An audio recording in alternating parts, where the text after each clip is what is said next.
Hey guys, welcome to the Cosmic Panel, where today we're going to be discussing Invincible Season 2, but you might notice that Olias isn't here, and unfortunately I have bad news. Olias is currently getting beaten up by Omniman. If you can almost hear it in the background. Oh yeah. Hello? Anybody? Hello? There's some guy with a big O on his chest, and he's trying to kill me, man. Can anybody help me? I don't know who this guy is. He's got a big old Why O did on you his make chest. me do Look at this? this. You're fighting so you can watch everyone around you die. Yeah, that's gotta hurt. But yeah, so right here today we have Luke, who is a good friend of me and Elias's. And he watched Invincible. In all actuality, Elias doesn't watch that much of Invincible or The Boys. No. We are trying so hard every time to convince him, but he is so difficult. It's a losing battle, but we'll get him. Yeah, we'll one time gang up on him and force him to watch it, Clockwork Orange style. 100%. So yeah, I mean, we could just jump on into it if you want.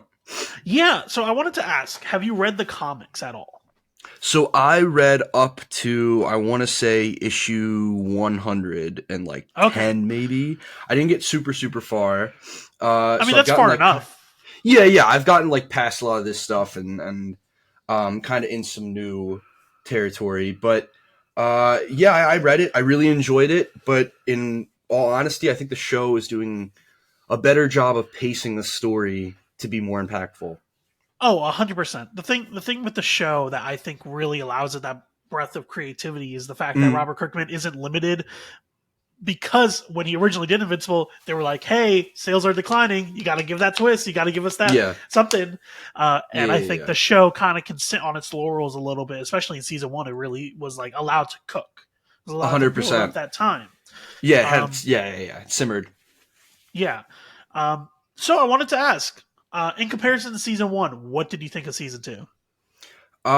So I think season 2 is a little less concise in terms of like what it was trying to accomplish. And I guess because they kind of merged stories together and took out some stuff, and rushed a couple things. But I think that character arcs seem to be a little more in depth in season 2 than I think season 1 was. And I guess it's just, the idea of having a second season of something is you're able to dive more into characters and the story and everything like that. But so far, not as good as season 1, but still pretty good. What did you think? I thought it was pretty good. I think that, surprisingly enough, I had less fun when I was with Mark. I think I had more fun with the side characters, ironically enough. Rex was really, really interesting, especially in this season. Like, a lot of the heroes were very unique this season. Oh, yeah.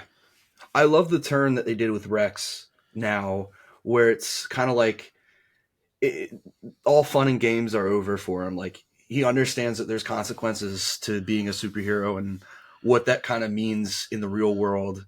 I mean, that scene... We're doing spoilers, right? Yeah, we're totally 100% fine. doing spoilers. Cool. Spoilers. You can put that up in like big bold letters.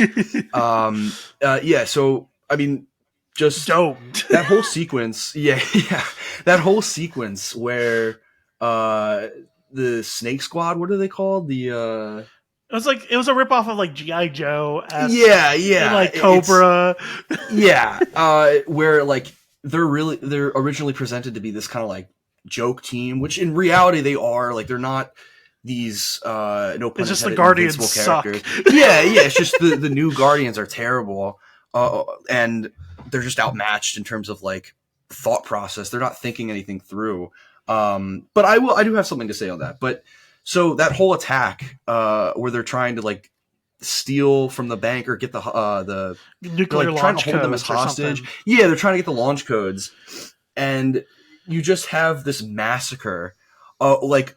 You have the shrinking woman just crumple inside of someone's stomach after you and think somehow she alive. Go out and kill this guy. I know, like you would think that would have killed her. I don't like that there was a lot of maybe they're dead, but they're not. Well, in the comics, they did die. That was the interesting thing. And Well, they were yes, also gender yeah, swapped. yes. Well, that's kind of where I was like, oh, okay, this is going to be the new Guardians they're going to go for. But I think they're going to do a pretty interesting arc in the future with Shrinking Ray, where they're going to retire, and I think that's going to be like the first time where someone's been like, "No, I'm out. Like, I'm completely out. Like, fuck that. That was awful. Y'all weren't here. That was like the worst scenario." Well, I wonder if that's going to be a plot point of next season in general, because Omni-Man's gone, pretty much. I don't think he's coming back because of, oh god, I can't remember any of the characters' names. This is why I had to pull it up. Of Alan? Duplicate's back, which, by the way, Oh, do you when mean I instead saw, of Omni-Man, do you mean Immortal? oh yes, Immortal. Excuse me, thank you. I was going to say, I was Immortal. like, yeah, Omni-Man's Yeah. not retired. No. Yeah, Immortal, thank you. Yeah, Immortal, I think, is done. I think after seeing that Duplicate's still alive, he's going to be like, all right, she's not coming back. I'm not going to come back. I think that felt rushed. You do? You think so? I think that relationship could have spent a little bit more time breathing. I think there was something there, and I really like it in the comics because I feel like in the comics it feels more earned, but in this form it felt a little bit too fast. And I could agree with that. I don't think we get much like personal connection between them, where it's like we quiet moments. We don't get Duplicate's backstory, which is the key thing I think that really The whole thing about the curse and her like she lives through every single phone. Yeah. Like we get a little bit of that with when she's talking to Rex, but it's not enough in my opinion.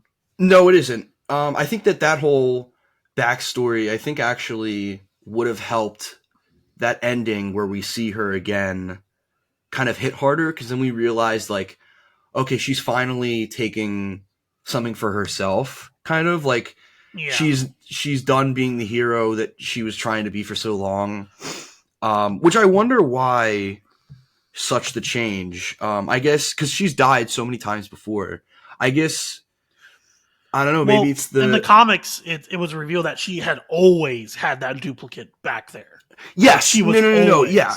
Well, that's why when I saw the episode, I was like, why is that a problem? She dies all the time. I would imagine, since it's done in the comics, that there's like another one in a safe somewhere. Why does it matter if these people die? And then like they make this whole thing where it's like, oh, she's not coming back. And then obviously at the end she comes back.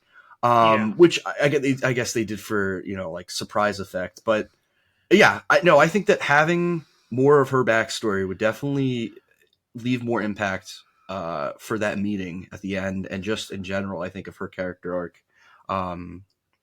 Yeah, I 100% agree with you on that one. But I also wanted to ask, what did you think about the mid-season break? I fucking hated that. Okay, so I'm glad you ended up doing that. So I waited. I didn't watch any episodes because I knew they were going to do that, and I was like, I'm not going to get stunted halfway through a season. Wait, how did you know? I thought that was like only announced at the time. Or did you? I didn't watch just the not? first. Oh, okay. I just didn't have time or anything, and by the That's time fair. it was the fourth episode, I was like, oh, okay, I'll wait. That's more worth it than It was so I know. bad. So I got to binge it all, which I think actually is a advantage for something 100%. like this. I think the whole model of like breaking it up into two parts really screwed up the momentum. I think kind of left you in a weird place. It felt like the mid-season finale felt like where a season would have normally ended. So at that point, I feel like for the average viewer, if they didn't know what episode, they'd just be like, well, that's the end of that season. And then just not tune in for the rest of it. Oh, so yeah. It's like, but also like, it's weird. Just, it felt, okay, this is the best way I can explain this. Adam Eve special was amazing. Had it was phenomenal. Amazing animation. Was amazingly written. Where is any of that? I know that they said that they took time to build up the animation for season 2 and season 3. Yeah. But it felt like it wasn't here. Like during the Adam Eve special, it felt like it was there. It really did. It was like, okay, this is what we're gonna get next season. And then they didn't do that. And it felt very disappointing for me. I think the main problem with a lot of this animation this season was the action. Like, I felt like in the Adam Eve special, there was like there was a dynamic kind of sense to the action. Like you had a lot more kind of unique things going on, and in this it was a lot of like Man of Steel action, like just big, strong, almost invincible people fighting against each other, like throwing them into other stuff, and like just treating the world as like a ragdoll toy world, which is like fun for a while, but I think over a certain amount of time it just kind of gets monotonous. It's just like, all right, we get it. It just felt weird because we saw an Adam Eve fight between her and what's his name, the guy with the laser cannon arm. Yeah, and it didn't feel as strong either. I mean, no, it probably. I mean, I guess that comes down to the directors who do. Yeah. Wait, when? Who are you talking about with the laser? The he had like a laser arm. He was like in episode like 3 or 2. He was like fighting Adam. He was fighting Eve, and Eve. That was like the thing where she was like, "No, I'm done being a superhero for a bit." Oh yes. Okay, yeah. No, I know what you were talking about. Which felt like she already did that arc or something like that last season, also. Where she was like, "I need to help people." Yeah, like I want to help people outside of being a superhero, and then I was like, "Well, so you're back being a superhero?" Yeah, and then it does feel like again? they missed. It feels like they missed a piece of information in terms of. I mean, I guess that's what they were trying to do with the Adam Eve special, where it's like it kind of fills in the idea that she kind of still wants to be a hero, even if she doesn't, kind of thing. Where it's kind of her responsibility. We still got the Rexplode. We still got the Rexplode special. That they're probably. Oh, is that coming out? Well, I'm saying they're probably going to do because of the fact that like that those were like the only 2 one-shots that Invincible did. Was a Rexplode and Adam Eve one-shots, and they were both to explain their origins. So I didn't know that the Adam Eve was adapted from a comic. Yeah, it's roughly from a comic, roughly. Okay. But the Rexplode one basically shows their first meeting with Eve and how he becomes a hero and how he gets to like charge stuff. Okay, man, so Jason Mantzoukas, he's great in this. He's got a great voice for like that asshole kind of. It's so weird hearing him voice Robot in episode 8. Yeah, that was weird. Where we get like that future appearance of the Guardians, and it's him as the grown-up Rudy. That is very strange. I'm used to Zachary Quinto's voice coming out of that thing, but yeah, I mean, I think overall so far, I think the show does a really good job of like making things more important than the superhero business in terms of we're getting like interpersonal dynamics between different characters, and the status quo changes like fairly often, which is cool because it keeps us on our toes. Yeah. Like the whole idea of having Omniman go from like this mass murderer who like could care less about a human the same way he could care less about an ant, and then it becomes this like kind of thing where he understands that there's like a precious that life is precious in like all forms when he has that child with that bug lady. And I do find it weird though that is what changes him instead of Mark. I guess Mark is like the catalyst to that, but I think so in the comic the way they explain it. I think it's pretty accurate to the comic, but what I got from it at least was he finally got to see it from an even smaller perspective. And then from there, they die even quicker for him. So for him, I think it actually put into perspective, like, oh, I need to raise this kid before his mother dies. Yeah. Or, oh, this kid is now going to outlive his entire species. Like for him, it was like a moment of like, wait. Oh, this is what Mark was talking about. Like, it gave him a way to rationalize kind of it gave him context. Yeah. Huh. See, I haven't read those comics in years. I'll have to go back and read them. I'm sure there's an omnibus I can find. But what I like about this in terms of, comparison to the comics, which I think The Boys does well. I hate The Boys comics, but I love the show so much. That's what I'm saying. I'll straight up say The Boys comic, worst comic I've ever read.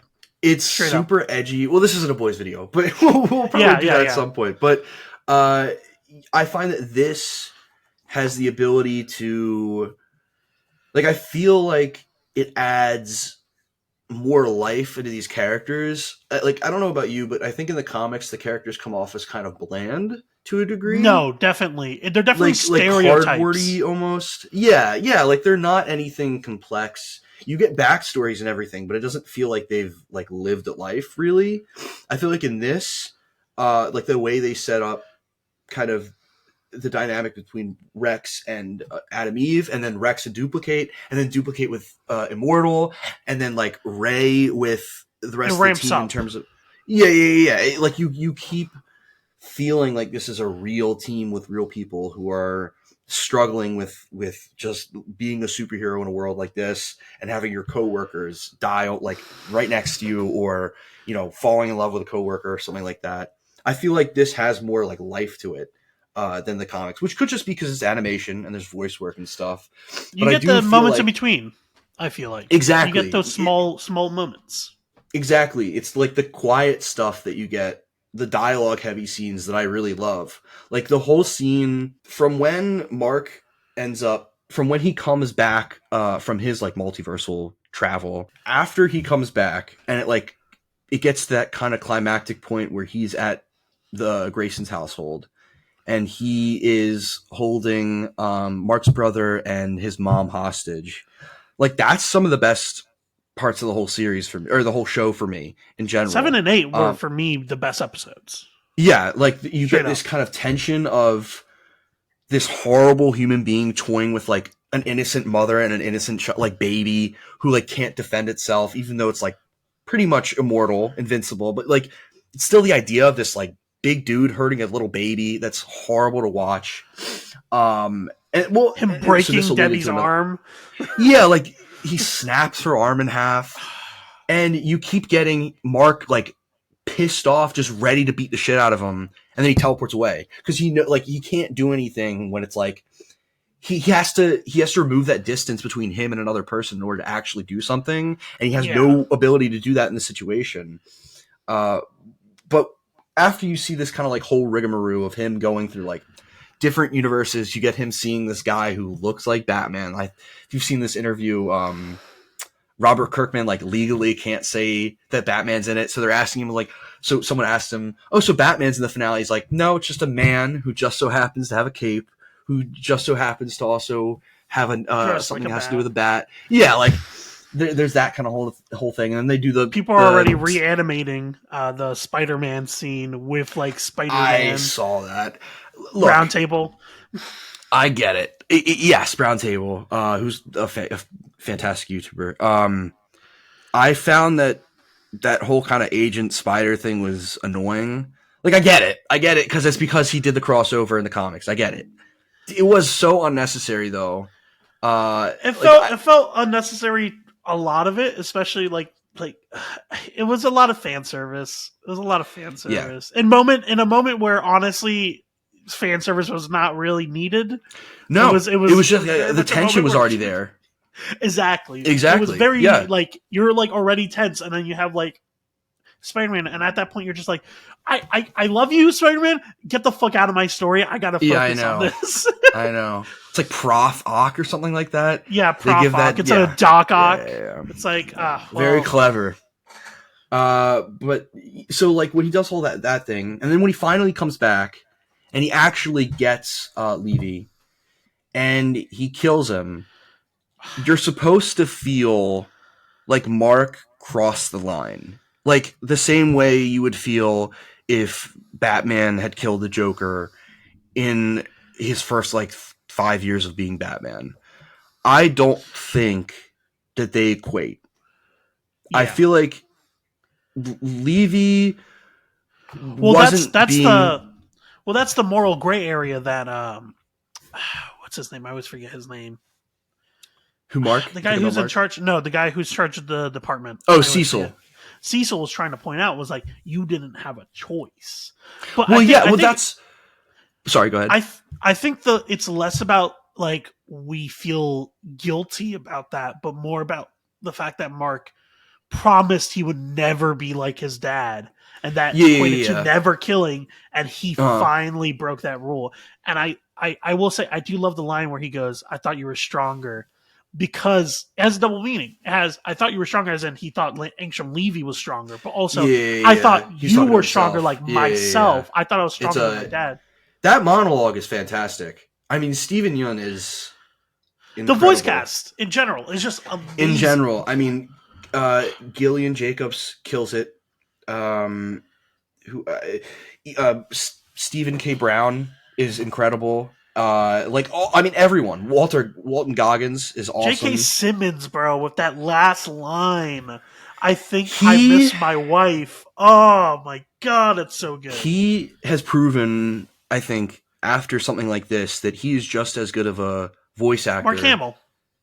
He's incredible, but he's also like he's just as good as a voice actor as he is a live action actor, like a normal stage actor.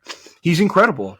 He really has this kind of gravitas to his voice, and he's like has this calmness that, if put on the right way, becomes like an unease. It's really magical, kind of to listen to him perform like that. But yeah, I mean, this whole cast, you have like, who plays Mark's girlfriend? Zazie Beetz. Yeah. Oh, I couldn't. Amber, she's great. But yeah, Zazie Beetz is awesome. I think that love her in Atlanta. She's incredible in Atlanta. In this season, I feel like they felt more like a real couple than last season. Yeah, it also felt like, I mean, at the same time though, I did have a complaint where it felt like they kind of were like they heard too much of their complaints, and we're like, yeah, we can't have Amber argue with Mark at all. And it felt a little bit like she felt a little more passive this season. Is that what you mean? Yeah, which I think might have been in her character, but at the same time, it also felt like, I don't know. Amber. It was like a rewrite almost. Amber in the comics is such a nothing character. Yeah, I don't know. The first season, Amber felt like an actual person, which I liked. Yeah. Mm-hmm. So, like for me, it was just like reverted. It felt like she was reverted back into her comic form, which is like. It's fine, but that's like the basic. Exactly. Yeah, I get that. Maybe this comes from like the idea that if she is more passive in this, which is really not a good thing, she becomes more of a like not a vice, but like she becomes enabler. Not necessarily an enabler, but she becomes like a I hate to say this, she becomes like the object of kind of fear for Mark, the same way like Mary Jane. And she's not an object, obviously, but in terms of like how they're writing it, it kind of seems like this a little bit. Towards it's the a end, method where it's like, to cause pain. Yes, exactly. She's supposed to be someone who Mark is like. He wants the best for her, and if he's dating her, then she's in danger, and he can't have that. So, and obviously, she as a human being goes, "I don't want to be put in this situation just because you're a superhero. I love you, but I'm not that. I can't do that. I'll die." God forbid something happens while Mark is off world. Exactly. And I think they built that up. Well, I think that's why they build it up like that. Like, she doesn't get really any solid time with her boyfriend until like maybe the 6th or 7th episode or something. Yeah. Right when she has happiness, they rip it away, and it's like this it's like a Russian roulette moment where the gun's pointed to someone's head and you don't know if they're gonna like get killed or not. It's this really awesome. I will say the action for that scene, I will say, is the one that stood out to me. Yes, so they're fighting the Viltrumite woman. Yes, the Kraken, the Viltrumite woman, like Anissa.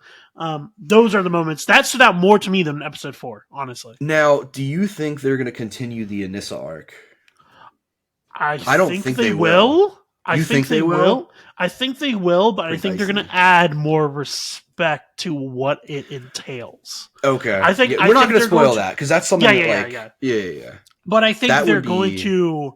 I think they're going to do it because there's not enough representation of that in the media, to be honest. You know what? I think you're right. But I think that the way they handled it in the comic was way too fast, way too quick, it's way too super loose. Yeah. Exactly. It's like I think there's going to be like a whole season's worth of like healing from that. Yeah. You know, and I imagine we'll get Well, and I feel like we're leading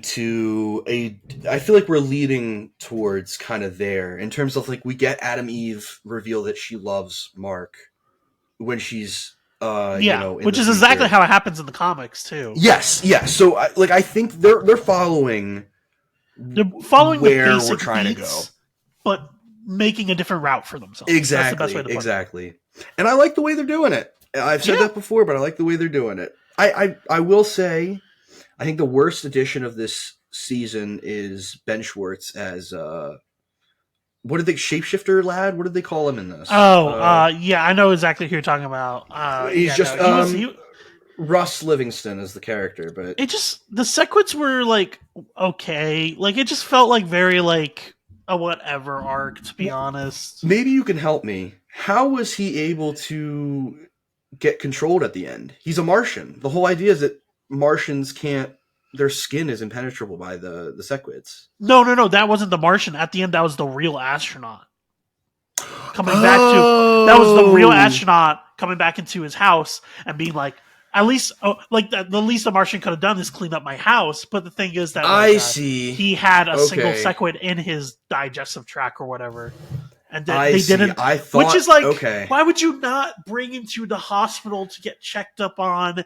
And how would people not see that? But it's like, I don't know. In the comic, they actually do arrive on Earth. Like they straight up do. Yeah. It's a and whole. I feel like it's a whole arc where everyone has to get on them. But it's like way. I don't know. The fact that they hadn't arrived to Earth yet, I feel like maybe diminished the impact of the arc because it was like, yeah, they're almost here, but they're not here yet. It seems like it was a story device, and I probably is that, but I think it was also a story device to get Mark and like all the more powerful Guardians away from Earth, so that the Earth event could happen where like Rex gets fucking shot in the head, and Ray gets eaten and crunched.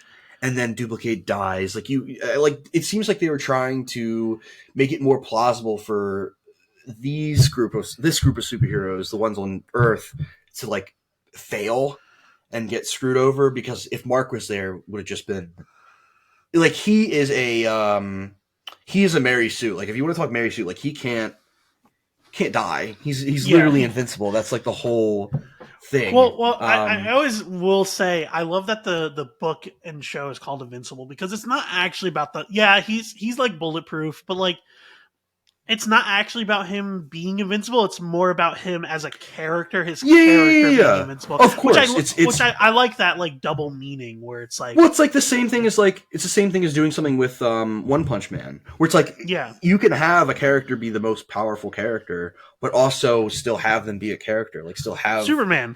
Yeah, exactly. I think that again, regardless of if he is invincible, which he is, they still do a good job of making you feel like he can take pain other than just physical stuff. Like you have again the whole monologue of him being frustrated that he crossed the line when he promised himself that he wouldn't, and then he like argues that it's the guy's fault for not being stronger, or it's his fault for being too strong. Like it becomes this kind of interpersonal or introspective argument amongst him. Also, I will say I would love a little tease of they didn't do this in the comic, but I think they kind of set it up here very well, where Robot says you wouldn't have like the man you would have become if you had stayed here for 20 years. And they don't do anything with that in the comics, but I'm not going to lie. I think that would be super interesting if one of the evil Marks for the next season is just that. It's just that version. And he gets to talk to him. And that would be so fucking disturbing. Well, I imagine that... Yeah, 100%. I imagine that we will see Mark come across one of the other evil Marks, because he's like supposed to be the one good one. I mean, you have Levy telling him that, which I hate to bounce back. He's the one in a million. Yeah. And I hate to bounce back on this, but the fact that Levy, we're supposed to feel like a certain anger for Levy when it's so obvious that he's mixing up all these Marks into one Mark.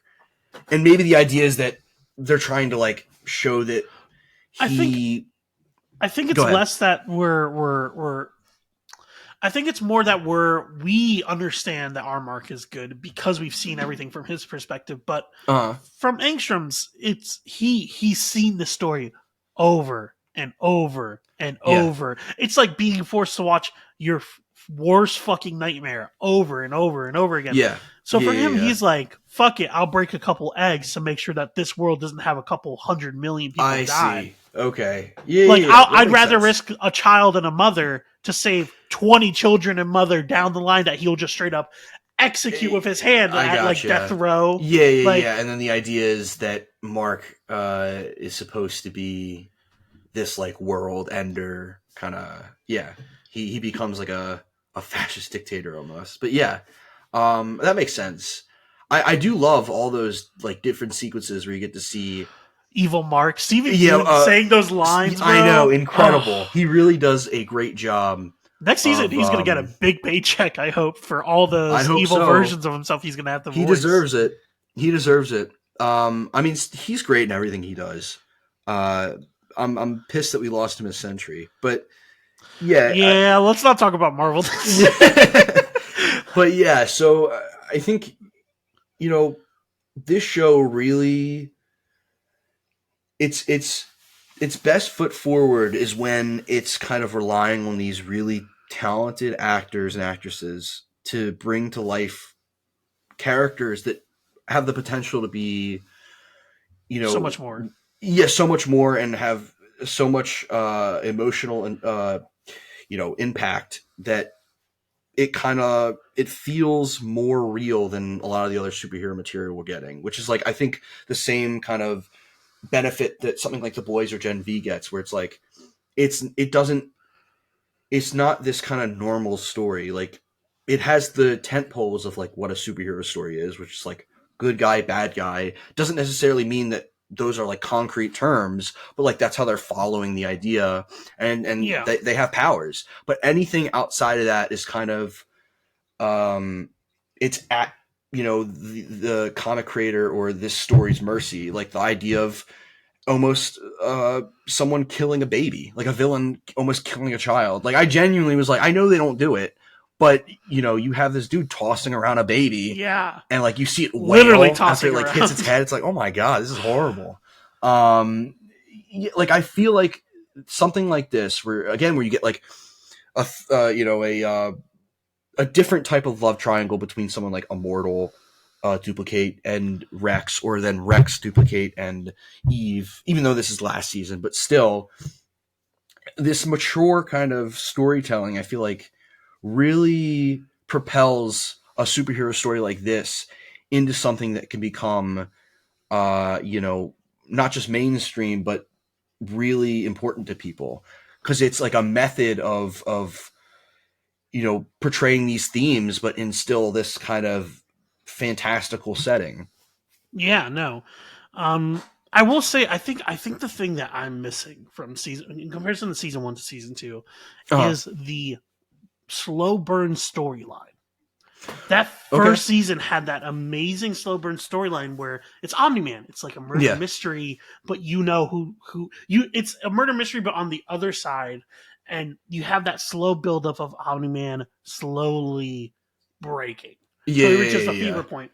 And I think, but then you also have the normal storylines happening over it, almost like masking it. For me, I think this season, that's the reason why this season didn't work as well for me as season 1, because these stories were good, but they needed that underneath storyline kind of cooking throughout. And I think we're going to get one with the stuff from the books from Mark's dad, the books that are like detailing the stuff space novels. They're detailing stuff that can kill Viltrumites. But we needed that additional storyline. I feel like maybe even like something simple as in like a B plot, like Cecil planning stuff. Well, I will say he got some of it, but I love that arc with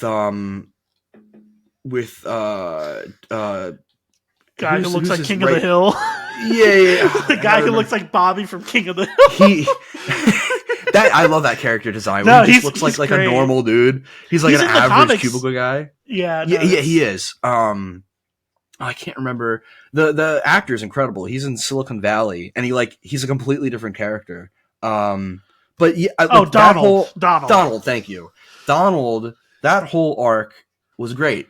I really do like that. I think it feels kind of like it feels tense enough to where we're caring that this person discovered they're not human anymore, even though like he was really a background character last season. Yeah. But it also kind of, it wasn't overriding the whole story. Like it leads into that whole thing with Will's boyfriend. Yeah, with Riley, right? That's his name, Riley, I think. I don't know. I'm gonna be honest. Yeah, the names, there's so many. That whole character arc where like they have to come to terms with being torn apart and rebuilt, and I think that has like kind of a nice little conclusion where they both kind of understand that this is what it is, and their past kind of defines them in the sense of it shows that they were a good person enough to kind of keep moving forward, and it's worth it for them to keep going.